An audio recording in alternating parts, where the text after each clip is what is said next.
હિન્દુ ધાર્મિક ગ્રંથ રામાયણ મુજબ ભગવાન શ્રી રામની વાનર સેના દ્વારા રાવણ સાથેના યુદ્ધમાં રામેશ્વર ખાતે રામ સેતુ પુલ બનાવ્યો હતો।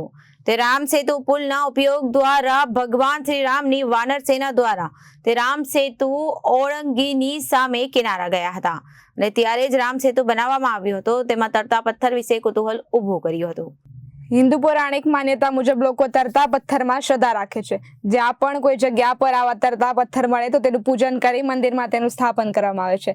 આવો જ એક પથ્થર સુરવાડી ગામના દિનેશભાઈ પટેલને 2018માં તેમના ખેતર પાસેથી પસાર થતી વખતે વરસાદી કાંસમાંથી મળી આવ્યો હતો। જે તે વખતે તરતા પથ્થરમાં મળવાથી સુરવાડી ગામના વિશે કુતૂહલ ઊભું થયું હતું। 2018થી આજ દિન સુધી દિનેશભાઈ પટેલ દ્વારા તરતા પથ્થરને પોતાના જ ખેતરમાં એક વ્યવસ્થિત જગ્યા પર મૂકી તેની સ્થાપના કરી દરરોજ તેમની ઉપર અગરબત્તી અને પૂજન કરે છે। હાલમાં પથ્થરની આસપાસ વિશેષ પ્રકારની જાળી રાખી તેનું રક્ષણ કરી તેનું પૂજન કરે છે।